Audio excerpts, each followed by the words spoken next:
मंत्री हुआ करते हैं, उस मंत्री का नाम क्या होता है? बृहस्पति। और वो मंत्री, हालांकि ऐसा होता तो नहीं है रियल लाइफ में, पर उस कहानी में ऐसा बताया गया है कि जो मंत्री बृहस्पति होते हैं वो ऐसा निश्चय करते हैं कि हमारे राज्य में, हमारे गांव और हमारे क्षेत्र में जितने भी आलसी लोग हैं उनको हम क्या करेंगे? फ्री में भोजन, वस्त्र ये सब देंगे और साथ में आवास भी देंगे। अब देखिए, जब ये बात गांव में और क्षेत्र में पता चलता है तो सारे लोग यही सोचते हैं कि भाई हम काम क्यों करें, क्योंकि आपको पता है कि इंसानों की प्रवृत्ति ऐसी ही है। वो जहाँ मुफ्त की चीज़ें देखते हैं वही क्या करते हैं?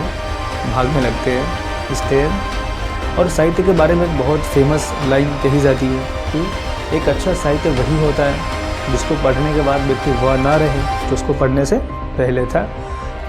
देखिए, जब आप दर्शन पढ़ेंगे या फिर जब आप समाजशास्त्र पढ़ेंगे तो उसमें एक बड़े अच्छे व्यक्ति थे जिनका नाम था थॉमस हॉब्स। और थॉमस हॉब्स ने काफ़ी अच्छी बात कही। उन्होंने कहा कि दुनिया का हर व्यक्ति क्या होता है? स्वार्थी होता है। और स्वार्थी का मतलब क्या होता है कि वो हमेशा अपने हित के बारे में सोचता रहता है।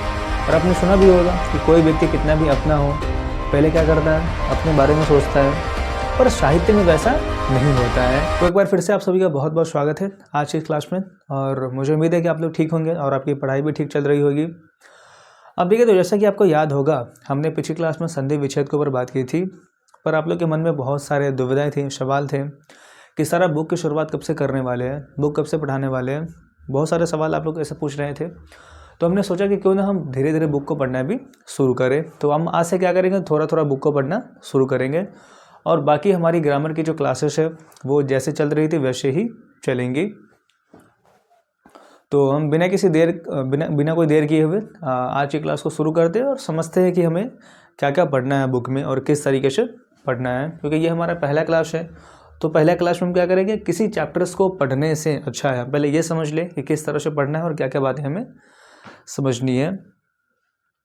अब देखिए, अगर आपको हमारा पहला क्लास याद होगा, मतलब आदिकाल वाला समय याद होगा वैसे याद तो होता नहीं है, पर आपको हमारा पहला क्लास याद होगा तो हमने आपको वहाँ पे कुछ बातें समझाई थी। देखिए, हमने आपको बताया था कि किसी भी भाषा को पढ़ने के लिए, चाहे आप संस्कृत पढ़ें, चाहे आप हिंदी पढ़ें, चाहे आप उर्दू पढ़ें, हर भाषा में क्या होता है? दो चीज़ें ही हमें क्या करनी होती है? पढ़नी होती है। और वो दो बातें कौन सी होती है? देखिए, सबसे पहला जो हमें समझना होता है किसी भाषा में वो क्या होता है? साहित्य। और जो दूसरी चीज़ हमें समझनी होती है वो क्या है? व्याकरण। अब देखिए, हमने अपनी क्लासेस की जो शुरुआत है वो व्याकरण से ही की थी और व्याकरण की क्लासेस हमारी चलती ही रहेंगी। पर आज से हम क्या करेंगे? साहित्य मतलब बुक को पढ़ना क्या करेंगे? शुरू करने वाले हैं।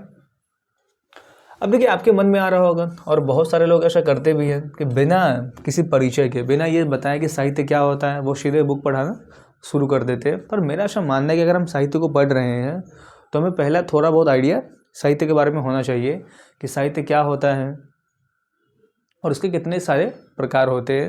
अगर ये सारी बातें हमें पता होता है तो हमें चैप्टर समझने में क्या होती है? आसानी होती है। आपको बात समझ में आ रहा है? तो हम सबसे पहले यही समझते हैं कि साहित्य क्या होता है और फिर हम देखेंगे कि हमें कौन कौन से चैप्टर्स पढ़ने हैं। अब देखिए, अगर हम साहित्य की बात करें तो ऐसा माना जाता है, देखिए सबसे पहले तो आपको ये बात पता होना चाहिए कि साहित्य क्या है? दरअसल एक सब्जेक्टिव किस्म का विषय है। मतलब यहाँ पे किसी भी सवाल का उत्तर पहले से फिक्स नहीं होता है, इसलिए साहित्य की परिभाषा भी क्या है? फिक्स नहीं है। बहुत सारे लोग बहुत सारे अपने अपने क्या करते हैं? परिभाषाएं बताते हैं। पर साहित्य का जो सबसे सामान्य मतलब है, जो सबसे सामान्य अर्थ है, मतलब सिंपल अर्थ है, वो ये है कि इसे कहा जाता है कि साहित्य जो है वो दो शब्दों से मिलकर बना हुआ है, एक तो स और दूसरा हित। देखिए, जब आप दर्शन पढ़ेंगे या फिर जब आप समाजशास्त्र पढ़ेंगे तो उसमें एक बड़े अच्छे व्यक्ति थे जिनका नाम था थॉमस हॉब्स। और थॉमस हॉब्स ने काफ़ी अच्छी बात कही। उन्होंने कहा कि दुनिया का हर व्यक्ति क्या होता है? स्वार्थी होता है। और स्वार्थी का मतलब क्या होता है? कि वो हमेशा अपने हित के बारे में सोचता रहता है। और आपने सुना भी होगा कि कोई व्यक्ति कितना भी अपना हो, पहले क्या करता है? अपने बारे में सोचता है। पर साहित्य में वैसा नहीं होता है। ऐसा कहते हैं कि साहित्य दो शब्दों से मिलकर बना हुआ है, एक तो स और दूसरा हित। और साहित्य का मतलब क्या होता है? जो सबके हित की बात करता हो, जो सबके बारे में सोचता हो, उसी को हम क्या कहते हैं? साहित्य कहते हैं। मतलब ऐसा कोई रचना या फिर ऐसी कोई कहानी, निबंध जिसमें सबका हित शामिल हो, इसको पढ़कर समाज को, किसी व्यक्ति को कुछ ना कुछ जरूर फायदा हो, उसे ही हम क्या कहते हैं? साहित्य कहते हैं। और साहित्य के बारे में एक बहुत फेमस लाइन कही जाती है कि एक अच्छा साहित्य वही होता है जिसको पढ़ने के बाद व्यक्ति वह ना रहे जो उसको पढ़ने से पहले था। अगर आप कोई साहित्य पढ़ रहे हैं तो आपके अंदर थोड़ा ना 1% भी परिवर्तन हो, लेकिन ज़रूर क्या होता है, परिवर्तन होता है। जैसे अगर हम एग्जाम्पल की बात करें, देखिए आप सब क्लास 10th में पढ़ रहे होंगे और क्लास 10th का जो हिंदी है उसमें अपने बहुत सारे चैप्टर्स पढ़े होंगे, काफ़ी मज़ेदार चैप्टर्स है। और उसी में एक चैप्टर है विष के दांत। आप लोग को सारी कहानी याद आ रही है।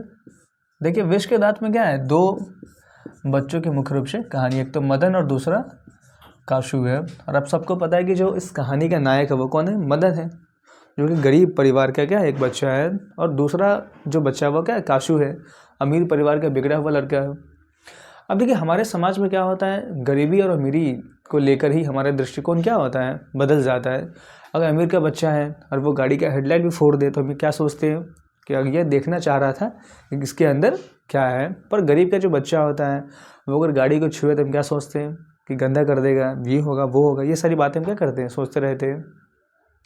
अब देखिए जो हमारे लेखक हैं इस चैप्टर के, नलिन विलोचन शर्मा, उन्होंने इस चैप्टर को क्यों लिखा है, इसके पीछे मकसद क्या है। अब जो भी बच्चा या फिर जो भी व्यक्ति इस चैप्टर्स को पढ़ेगा उसका जो दृष्टिकोण है अमीरी और गरीबी को लेकर वो एक जैसा रहेगा। वो ज़्यादा से ज़्यादा कोशिश करेगा कि हम क्या करें, सबके साथ न्याय कर सकें। तो ये चैप्टर्स पढ़ने से क्या हो रहा है, हमारे समाज में हमारे व्यक्ति को क्या हो रहा है, फ़ायदा हो रहा है। तो जो सबके हित की बात करे, जो सबके फ़ायदे की बात करता है, उसे हम क्या कहते हैं, साहित्य कहते हैं। तो जब भी आपसे कोई पूछे कि साहित्य क्या होता है, तो ऐसी कोई भी रचना जिसमें सबका हित शामिल हो, जो सबके हित की बात करता हो, उसे ही हम क्या कहते हैं, साहित्य कहते हैं। ये बात आपको समझ में आ रही है। चलिए अब देखिए दूसरी बात हमें ये समझनी है। देखिए जब भी आप साहित्य को पढ़ेंगे तो वहाँ पे एक शब्द आता है और वो शब्द क्या है, विधा। ये विद्या नहीं है, विधा लिखा हुआ है, विधा। अब देखिए विधा क्या होता है, जैसे आप कभी क्वेश्चन देखेंगे बिहार बोर्ड का तो वो कई बार ऐसा सवाल पूछते हैं कि ये जो चैप्टर है वो किस विधा की रचना है। तो विधा का मतलब क्या होता है, हम थोड़ा सा क्या करते हैं, इस बात को समझ लेते हैं। देखिए विधा के लिए जो अंग्रेजी शब्द है उसको हम कहते हैं जॉनर। अब देखिए अंग्रेजी का कोई दीन ईमान नहीं है, उसमें हम कुछ लिखते हैं कुछ पढ़ते हैं, तो उसी वजह से ऐसा है। ये देखने में कुछ और लग रहा है पर इसको हम क्या पढ़ते हैं, जॉनर पढ़ते हैं, क्योंकि ये फ्रेंच भाषा का शब्द है। अब देखिए इसका मतलब क्या होता है। देखिए हमने ये बात तो समझ लिया कि साहित्य क्या होता है, तो ऐसी कोई भी रचना जिसमें सबका हित शामिल हो। पर ये जो रचनाएं होती है वो अलग अलग तरीके की हो सकती है, उसकी जो फॉर्मेट होता है, उसका जो ढांचा होता है वो अलग अलग हो सकता है। और विधा के लिए जो सबसे सही शब्द है वो क्या होता है, फॉर्मेट, या फिर इसी को हम क्या कहते हैं, ढांचा। जैसे आप कभी अपने पत्र लिखा होगा तो पत्र लिखने का क्या होता है, एक निश्चित ढांचा होता है, एक निश्चित फॉर्मेट होता है कि पहले हम ये लिखेंगे, फिर ये लिखेंगे, फिर ये लिखेंगे। ऐसा नहीं कर सकते कि बाद वाला हिस्सा को पहले लिख दें या पहले वाला हिस्सा को बाद में लिख दें। हमको बात समझ में आ रहा है। देखिए किसी भी साहित्य या फिर किसी भी रचना को लिखने का क्या होता है, एक निश्चित पैटर्न्स होता है, एक निश्चित ढांचा होता है। हम उसी ढांचे में क्या करते हैं, उसको लिखते हैं। और जिस ढांचा में लिखते हैं उसी को हम क्या कहते हैं, विधा कहते हैं। और विधा बहुत सारे प्रकार के हो सकते हैं। जैसे एक विधा क्या होता है, जो सबसे प्रसिद्ध विधा है वो क्या है, कहानी। अब देखिए कहानी क्या है, तो साहित्य की वैसी विधाएं हैं इसमें कुछ पात्र होते हैं, कुछ चरित्र होते हैं, कुछ क्या होती है, घटनाएं होती हैं। तो ऐसा जो रचना होगा, जिस रचना में ऐसी फॉर्मेट होगा, ऐसा ढांचा होगा, उसको हम क्या कहते हैं, कहानी कहते हैं। फिर दूसरा आपने सुना होगा निबंध के बारे में। अब देखिए निबंध में क्या होता है, कोई पात्र, कोई ऐसी घटनाएं महत्वपूर्ण या फिर वर्णन ज़्यादा नहीं होते। ये बात आपको समझ में आ रही है कि कहानी में जहाँ पात्र होंगे, चरित्र होंगे, बहुत सारी घटनाएं होंगे, वही निबंध में क्या होता है, इन सब चीज़ों का अभाव होता है। तो निबंध का जो फॉर्मेट है वो लिखने का क्या है, बिल्कुल अलग है। फिर आप देखेंगे नाटक भी क्या है, एक विधा है। अब नाटक में क्या होता है, देखिए नाटक का उद्देश्य क्या होता है, मंच पे प्रदर्शित करना उसको, क्योंकि उसको इस तरह से लिखा जाता है कि उसको मंच पे हम क्या कर सकें, प्रदर्शित कर सके। तो जब भी आप नाटक पढ़ेंगे तो इसमें बैकग्राउंड्स के बारे में भी क्या होता है, लिखा जाता है कि ये जो नाटक है इसके बैकग्राउंड में क्या क्या चीज़ें होंगी, झोपड़ी होगा, नदी होगा, पेड़ होगा, क्या होगा, ये सारी बातें लेखक क्या करता है, लिखता है। तो इसको लिखने का फॉर्मेट क्या है, अलग है। इसको लिखने का फॉर्मेट क्या है, अलग है। इसको लिखने का फॉर्मेट क्या है, अलग है। समझ पा रहे हैं आपको बात, कि साहित्य की बहुत सारी विधाएं हो सकती है, मतलब बहुत सारे फॉर्मेट्स अलग अलग हो सकते हैं लिखने के, और उसी विधा को हम क्या कहते हैं, साहित्य के बहुत सारे प्रकार या फिर रूप कहते हैं। तब को ये थोड़ी सी बातें क्या करनी है, ध्यान रखनी है। हालांकि जब हमारा डिटेल क्लास होता है तो हम इन सब बातों को डिटेल में समझते हैं, पर आप थोड़ा सा संक्षेप में इन बातों को समझे। समझ पा रहा है आपको। चलिए एक बार हम इन सबको रिवाइज कर दें। चलिए देखिए, सबसे पहले हमने ये बताया आपको कि किसी भी भाषा को पढ़ने के लिए हमें दो चीज़ें पढ़नी होती हैं, एक तो साहित्य और दूसरा क्या हो गया, व्याकरण। और व्याकरण हम पढ़ रहे हैं। देखिए साहित्य की जो परिभाषा है वो क्या है, काफ़ी अनिश्चित है, काफ़ी आत्मनिष्ठ है, मतलब कोई फिक्स आंसर इसका नहीं है। पर साहित्य का जो सबसे सामान्य मतलब है वो यही है, जैसे कहते हैं कि साहित्य दो शब्दों से मिलकर बना हुआ है, एक तो स्व और दूसरा हित, जिसमें सबका हित शामिल हो, जो समाज की भलाई के लिए क्या करता हूँ, उसमें कुछ बातें लिखी हुई हो, उसी को हम क्या कहते हैं, साहित्य कहते हैं। फिर दूसरा हमने आपको बताया कि साहित्य पढ़ते हुए एक शब्द का जिक्र आता है जिसको हम क्या कहते हैं, विधा कहते हैं। और विधा का मतलब क्या होता है, साहित्य को लिखने का फॉर्मेट है, कि साहित्य को किस ढांचे पे लिखा गया है, उसी को हम क्या कहते हैं, विधा कहते हैं। और विधा मतलब फॉर्मेट्स अलग अलग हो सकते हैं। जैसे कहानी हो गया तो कहानी का फॉर्मेट्स क्या होता है, अलग होता है। फिर निबंध की बात करते इसका फॉर्मेट्स क्या होता है, अलग होता है। फिर नाटक की बात करते इसका फॉर्मेट्स क्या होता है, अलग होता है। तो मेरे ख्याल से आपको इतनी बातें समझ में आ रही होंगी। अब देखिए इतनी सारी बातें समझने के बाद सही समय होता क्या, बुक पढ़ने का। और अगर हम ये सारी बातें ना समझाते तो आपको थोड़ी बहुत दिक्कतें हो सकती थी। समझ में आ रहा है। चलिए तब हम अपने बुक के चैप्टर्स क्या करेंगे, पढ़ेंगे। अब देखिए बुक के चैप्टर्स को पढ़ने के भी दो तरीके हो सकते हैं। एक तो हम एक चैप्टर्स को लें और उसको पढ़ें, फिर दूसरा चैप्टर्स को लें उसको पढ़ें। पर इससे अच्छा तरीका जो मुझे लगता है कि हम एक बार में क्या करें, सारे चैप्टर्स का परिचय देख लेंगे, किस चैप्टर में क्या क्या पढ़ना है। फिर हम एक एक चैप्टर को क्या करेंगे, लेंगे और उसको पढ़ेंगे। तो कौन सा तरीका से आप पढ़ना चाहेंगे, चलिए ठीक बात है। तो मुझे भी ऐसा ही लगता है कि हम पहले पूरा का पूरा जो चैप्टर्स है, आपको पता ही है कि हमको कुल मिलाकर 14 चैप्टर्स पढ़ने हैं। तो हम पूरा का पूरा चैप्टर्स का ओवरव्यू मतलब सार समझ लेते हैं कि किस चैप्टर में हमें क्या क्या बातें समझनी है। और फिर हम उस चैप्टर को क्या करेंगे, डिटेल में भी पढ़ेंगे। ये अभी ख़त्म नहीं हो रहा है, अभी हम बस समझ रहे हैं कि किस चैप्टर में क्या क्या बातें समझनी है। नहीं तो कई बार ऐसा होता है कि हम किसी चैप्टर को पढ़ रहे हैं और आप दूसरे चैप्टर से सवाल पूछते हैं कि सर इस चैप्टर में क्या है। तो उससे अच्छा कि हम एक बार में सारे चैप्टर्स थोड़ा थोड़ा समझ लेते हैं, फिर हम डिटेल में क्या करेंगे, चैप्टर्स को पढ़ेंगे। तो समझ ले। चलिए तो आप लोग ध्यान से देखेंगे इधर। अब देखिए जो सबसे पहला हमारे बुक में चैप्टर्स दिया हुआ है वो आप सबको पता ही है, वो कौन सा चैप्टर्स है, मंगलम। और आपने अपने जीवन में एक न एक बार जरूर मंगलम शब्द सुना होगा। और ख़ासकर जब शादी विवाह या फिर किसी श्राद्ध में पंडित जी को मंत्र पढ़ते हुए देखेंगे तो वो इन शब्दों का प्रयोग करते हैं कि मंगलम भगवान विष्णु, ऐसा कुछ करके बोलते हैं वो। अब देखिए मंगलम का मतलब क्या होता है, और आपको पता भी होगा कि मंगलम का मतलब क्या होता है, कल्याण। तो इस चैप्टर्स में क्या किए गए हैं, 5 मंत्र बताए गए हैं। और वो जो पाँचों के पाँचों मंत्र है वो उपनिषद से लिए गए हैं। अब देखिए जब इस चैप्टर्स को हम पढ़ेंगे तो ये भी समझेंगे कि उपनिषद क्या होता है, मंत्र क्या होते हैं, ये सारी बातें क्या करेंगे वहाँ पे हम समझेंगे। पर फिलहाल आप इतनी बातों को समझे कि मंगलम का मतलब क्या होता है, कल्याण। और मानव के कल्याण के लिए इस चैप्टर्स में 5 मंत्र दिए गए हैं। और वो पाँचों के पाँचों जो मंत्र है वो कहाँ से लिए गए हैं, तो उपनिषद से लिए गए हैं। अब देखिए इस चैप्टर्स को पढ़ने के लिए हम क्या करेंगे, थोड़ा सा दर्शन को पढ़ेंगे। और दर्शन का जो अंग्रेजी होता है वो क्या होता है, फिलोसफी। क्योंकि बिना फिलोसफी को पढ़े हम इस चैप्टर्स को नहीं समझ सकते हैं। जब आप भारतीय दर्शन पढ़ेंगे तो दर्शन को पढ़ते हुए ही उपनिषदों को क्या होता है, जिक्र आता है। तो हम पहले थोड़ा सा भारतीय दर्शन पढ़ेंगे, थोड़ा सा ये समझेंगे कि दर्शन क्या होता है और दर्शन की कितनी शाखाएँ होती है। इन सारी बातों को समझेंगे और फिर हम क्या करेंगे, उपनिषद को समझेंगे, फिर हम वेद को समझेंगे और फिर हम समझेंगे कि हमारे चैप्टर्स में कौन कौन से मंत्र दिए हुए हैं और उन मंत्र का क्या मतलब है। ये बात आपको समझ में आ रहा है। चलिए अब देखिए दर्शन पढ़ने का एक और फ़ायदा ये है, देखिए आपके बुक में जो सबसे लास्ट वाला चैप्टर्स है जिसका नाम क्या है, शास्त्रकारा। अब देखिए, जब हम मंगलम चैप्टर पढ़ेंगे तो उसके बाद हम कौन सा चैप्टर पढ़ेंगे? शास्त्रकार, क्योंकि ये दोनों चैप्टर्स आपस में जुड़े हुए हैं। तो शास्त्रकार में क्या करना है? हमें अलग अलग शास्त्रों के बारे में पढ़ना है। जैसे धर्मशास्त्र पढ़ना है हमें, फिर हमें दर्शन शास्त्र पढ़ना है, फिर समाज शास्त्र, इन सब अलग अलग, फिर आयुर्वेद शास्त्र के बारे में भी हमें समझना है, और उनके कौन कौन से लेखक हुए, किन व्यक्तियों ने उनको लिखा है, इन सब बातों को भी समझना है। तो एक तो जब हम शास्त्रकार चैप्टर्स पढ़ेंगे वहाँ पर भी दर्शन शास्त्र का जिक्र आता है।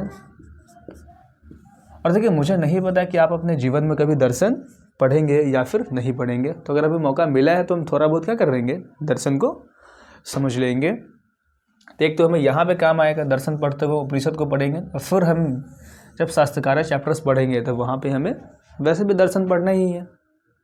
कोई ये बात समझ में आ रहा है? चलिए फिर हमारा जो दूसरा चैप्टर्स है उसका नाम है पाटलिपुत्र वैभवम। और आपको इस चैप्टर्स का नाम देखकर ही पता चल गया होगा कि इस चैप्टर्स में हम पाटलिपुत्र, मतलब जिसको हम आज क्या कहते हैं? पटना कहते हैं, उसके बारे में पढ़ने वाले। अब देखिए, दूसरा जो शब्द इधर लिखा हुआ वो क्या है? वैभव या फिर वैभवम। अब देखिए, वैभव का मतलब क्या होता है? शान, शौकत, गौरव। कि पटना में क्या क्या चीज़ें महत्वपूर्ण है, जो पटना के गौरव है, जो पटना की शान और शौकत बढ़ाते रहे हैं। तो इस चैप्टर को पढ़ते हुए आपको पता चलेगा कि जो पटना आज हम जिसको कहते हैं उसको पहले पाटलिपुत्र कहा जाता था, फिर धीरे धीरे उसके नामों में क्या हुआ? परिवर्तन हुआ। बीच में कुछ लोग उसको कुसुमपुर, पुष्पुर भी कहा करते थे, और फिर धीरे धीरे से करके पटना उसका नाम पड़ा है। और फिर इस चैप्टर्स को पढ़ते हुए आप ये भी समझेंगे कि पटना को प्राचीन काल में धर्म का, शिक्षा का केंद्र माना जाता रहा है। ये सब इतिहास पढ़ेंगे तो आपको पता चलेगा कि जो मगध साम्राज्य हुआ करता था, जहाँ पे चंद्रगुप्त मौर्य, अशोक जैसे राजा हुए हैं, उसकी भी राजधानी पाटलिपुत्र या फिर पटना ही हुआ करती थी। और अलग अलग समय पर यहाँ पर बहुत सारे विदेशी यात्री आते रहे हैं। जैसे मेगास्थनीज की बात करें या फाहियान की बात करें, वो सारे लोग पटना में आए हैं। और इसके अलावा आप कभी पटना अगर आपने घूमने गया होगा तो आपने देखा ही है कि पटना में एक तो पटना पुल जिसको हम कहते हैं, फिर चिड़ियाघर है, फिर बहुत सारे संग्रहालय हैं, फिर तारामंडल जैसी चीज़ें भी वहाँ पे एग्जिस्ट करती है। तो हमें इस चैप्टर में पूरे के पूरे वही बातों को क्या करना है? समझना है। आपको समझ में आ रहा है? फिर पटना के इतिहास के बारे में समझना है। और आपको जान के सबसे बड़ी आश्चर्य होगा, देखिए, अपने अशोक के बारे में सुना होगा कि अशोक बौद्ध धर्म का काफ़ी प्रतापी राजा माना जाता था, और जितना अकेले बौद्ध धर्म का प्रचार अशोक ने किया है उतना किसी ने नहीं किया है। और अशोक किस धरती से था? तो बिहार, मतलब मगध जिसको हम कहते हैं, वहीं से हुआ करता था। और मगध मतलब पटना में भगवान बुद्ध भी एक बार तपस्या करने के बाद आए थे, और वो बहुत सारी बातें पटना के बारे में कहते हैं। तो हमें इस चैप्टर्स में बेसिकली पटना के वैभव, मतलब पटना के गौरव, और पटना में क्या क्या चीज़ें हैं, उन सब के बारे में समझना है। इसके बाद आपका जो तीसरा चैप्टर्स है, और ऐसा कहें कि आपके बुक का सबसे इंटरेस्टिंग चैप्टर्स भी है, वो क्या है? अलश कथा। अब देखिए, कथा दरअसल वही चीज़ है जिसको हम हिंदी में क्या कहते हैं? कहानी कहते हैं। हालांकि दोनों में थोड़ा सा अंतर है, पर आपके लिए वो अंतर महत्वपूर्ण नहीं है। और अलश का मतलब क्या होता है? आलस्य, मतलब आलसीपन जिसको हम कहते हैं। तो इस चैप्टर में क्या करना है? हमको 4 आलसी का जिक्र पढ़ना है, 4 आलसी की कहानी हमें पढ़ना है। और इस चैप्टर के लेखक कौन है? तो विद्यापति इस चैप्टर के लेखक हैं। अब देखिए, इस चैप्टर्स में क्या होता है? देखिए, इंसान में बहुत सारे अवगुण होते हैं, लेकिन जो सबसे बड़ा अवगुण है वो क्या है? आलस्य है। हम आलस्य की वजह से अपना बहुत सारा समय क्या करते हैं? बर्बाद करते हैं। तो इस चैप्टर में यही सीख दी गई है। इस चैप्टर्स में क्या होता है? एक गांव है, और उस गांव का नाम क्या है? वीरेश्वर, मिथिला नाम का क्षेत्र है। और वहाँ पे एक मंत्री हुआ करते हैं, उस मंत्री का नाम क्या होता है? वीरेश्वर। और वो मंत्री, हालांकि ऐसा होता तो नहीं है रियल लाइफ में, पर उस कहानी में ऐसा बताया गया है कि जो मंत्री वीरेश्वर होते हैं वो ऐसा निश्चय करते हैं कि हमारे राज्य में, हमारे गांव और हमारे क्षेत्र में जितने भी आलसी लोग हैं उनको हम क्या करेंगे? फ्री में भोजन, वस्त्र, ये सब देंगे, और साथ में आवास भी देंगे। अब देखिए, जब ये बात गांव में और क्षेत्र में पता चलता है तो सारे लोग यही सोचते हैं कि भाई हम काम क्यों करें, क्योंकि आपको पता है कि इंसानों की प्रवृत्ति ऐसी ही है। वो जहाँ मुफ्त की चीज़ें देखते हैं वहीं क्या करते हैं? भागने लगते हैं। जैसे आपने देखा होगा कि जो प्रसाद होता है उसके नाम पे कोई भी मना नहीं करता है। पर अगर प्रसाद पैसे में मिलने लगे तो आपको पता ही क्या होगा, सारे लोग मना करने लगते हैं कि आज तुम्हारा उपवास है, ये है, वो है। तो जैसे ही पता चलता है कि जो आलसी लोग हैं उनको बृहस्पति फ्री में भोजन वस्त्र देने वाले हैं, तो सारे के सारे लोग क्या करते हैं, उनके पास चले जाते हैं और बहुत सारे लोग इकट्ठा हो जाते हैं, फ्री में वस्त्र भोजन सब लेते हैं।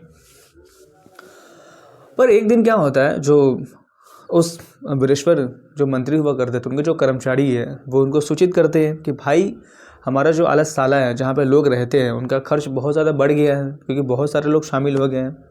तो वो एक उपाय सोचते हैं कि हम असली आलसी की पहचान कैसे करें। तो वो क्या करते हैं, एक दिन घर में जब सब लोग सो रहे होते हैं अचानक से उसमें आग लगा देते हैं और फिर सारे लोग क्या होते हैं, अब आपको पता ही है कि जो नकली आलसी बने होंगे वो सब क्या करेंगे, भागेंगे वहाँ से।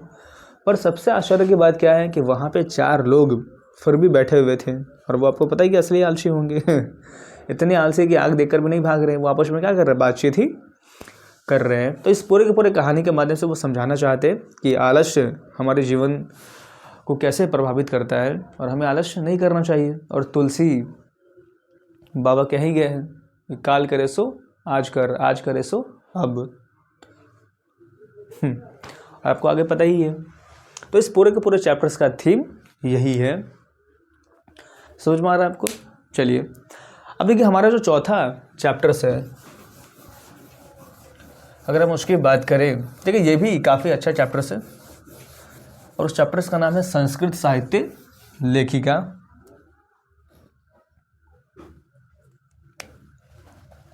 तो चौथा चैप्टर्स कौन सा है, संस्कृत साहित्य लेखिका। अब देखिए इस चैप्टर को पढ़ाते हुए हमें ये बताने की ज़रूरत नहीं है कि साहित्य क्या होता है। आपको बात समझ में आ रही है कि हमने आपको पहले क्यों बताया ये सारी बातें? चलिए, तो आपको 2 शब्द तो पहले ही पता है, एक तो संस्कृत और दूसरा साहित्य। और संस्कृत साहित्य का मतलब क्या है, संस्कृत का साहित्य, जो साहित्य संस्कृत भाषा में लिखा गया होगा। अब देखिए इस चैप्टर में सबसे महत्वपूर्ण बात है वो बाद वाला शब्द है। और बाद वाला शब्द में क्या है, लेखिका। हमें देखिए हमें संस्कृत साहित्य के लेखक के बारे में नहीं पढ़ना है, हमें किसके बारे में समझना है, लेखिकाओं के बारे में। देखिए ये बात तो आप सबको पता है कि हमारा जो समाज है उसका जो ढांचा है वो कैसा है। तो हमारे समाज की संरचना कैसी है, पूरा का पूरा हमारा जो समाज है वो पितृ सत्तात्मक है, जहाँ पे पुरुषों को बहुत ज़्यादा अधिकार है महिलाओं की तुलना में। चाहे वो शिक्षा की बात हो, चाहे राजनीति की बात हो, चाहे धर्म की बात हो, हर क्षेत्र में जो पुरुष उनको ज़्यादा अधिकार दिए गए हैं। हालांकि आजकल इसमें बहुत सारे आंदोलन हुए, आज स्थिति थोड़ी बहुत क्या हुई है, ठीक हुई है, पर फिर भी स्थिति बिल्कुल बराबर नहीं है। और साहित्य के क्षेत्र में भी जब आप देखेंगे तो ऐसा ही हाल है। कुछ जो पुरुष है उनका योगदान क्या है, काफ़ी ज़्यादा है। जो महिलाएं हैं, जो स्त्री, उनका योगदान काफ़ी कम है। पर सबसे रोचक बात क्या है कि जब हम प्राचीन काल का इतिहास पढ़ेंगे और खासकर वैदिक काल का, तो उस समय क्या होता है कि जो महिलाएं होती हैं, जो ऋषि की पत्नियां होती हैं, उनका भी वैदिक मंत्रों को लिखने में उतना ही योगदान माना जाता है। और इस चैप्टर में जिक्र भी है कि जब हम 2 वेदों की बात करते हैं, एक तो ऋग्वेद हो गया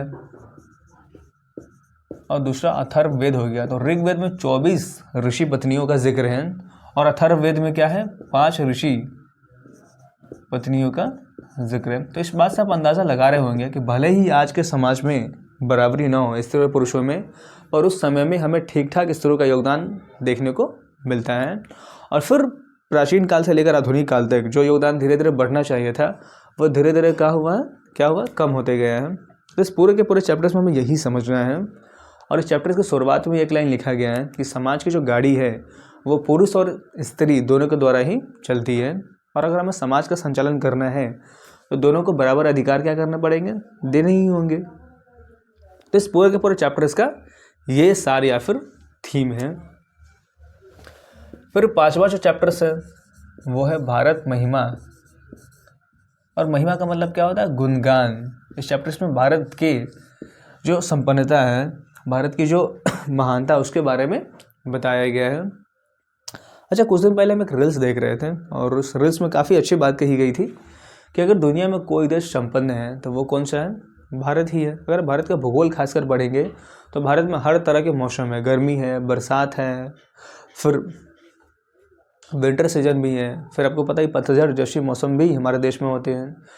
फिर अब जब भारत का भूगोल पढ़ेंगे तो आपको ये भी पता चलेगा कि हमारे देश में पर्वत भी हैं, पठार भी है, मैदानी इलाका भी है, बहुत सारी विविधताएं हैं। संसाधन भी हमारे देश में क्या है, ठीक ठाक मात्रा में है।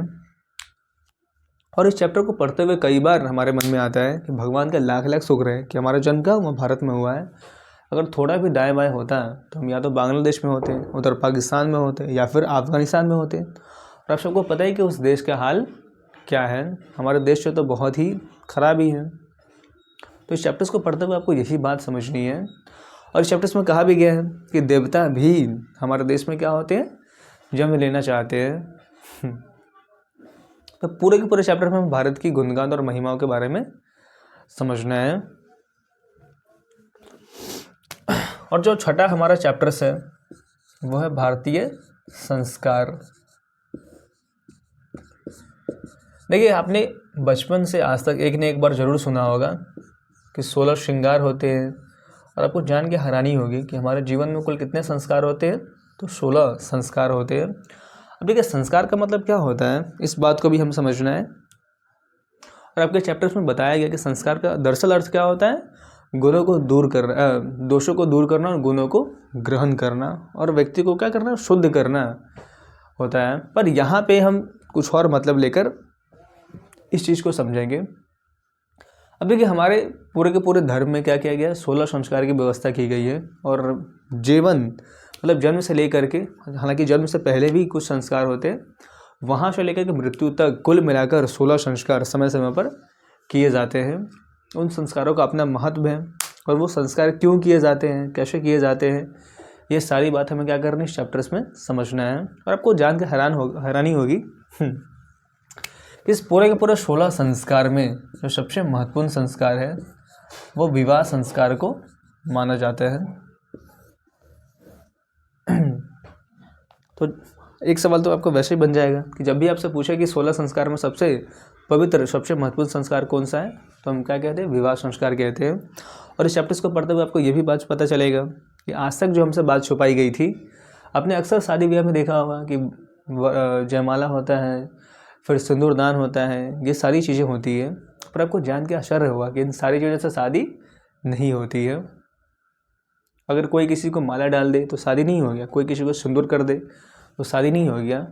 तो हम इस चैप्टर को पढ़ते हुए आपको बताएंगे कि दरअसल शादी की असली पद्धति क्या होती है, और वो कौन सी चीज़ है जिससे शादी संपन्न होता है। समझ में आ रहा है आपको? चलिए, फिर हम 2 चैप्टर्स को एक साथ पढ़ेंगे। एक तो आपके साथ 12वां नंबर चैप्टर है, और वो चैप्टर्स कौन सा है, कर्णस्य दान वीरता। देखिए, अगर आपने महाभारत देखा होगा या फिर किसी से सुना होगा तो अपने कर्ण के बारे में जरूर सुना होगा। तो इस चैप्टर्स को पढ़ते हुए हमें यही बात समझ रही है। और ऐसा कहा भी जाता है कि दुनिया में सबसे बड़ा अगर कोई दानवीर हुआ है तो वो क्या है, कर्ण ही है। और आपको कर्ण के बारे में अपना सुना ही होगा कि उसने अपना कवच कुंडल जो इंद्र भगवान था उनको दान कर दिया था, जब वो साधु के भेष में उनके पास वो मांगने के लिए आए थे।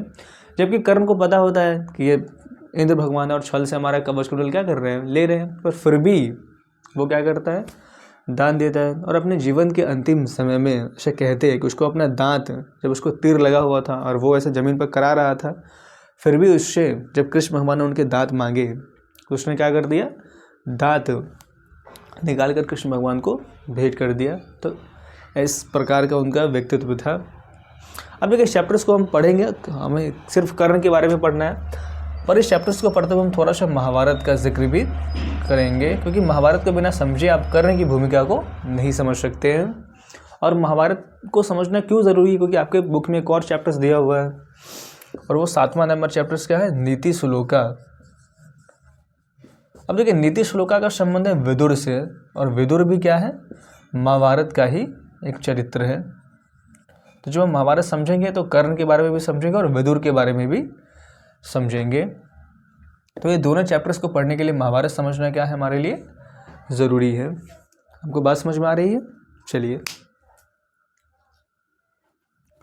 और बाकी कुछ छोटे छोटे चैप्टर्स है, जैसे 8वां चैप्टर जो हमारा है वो क्या है, कर्मवीर कथा।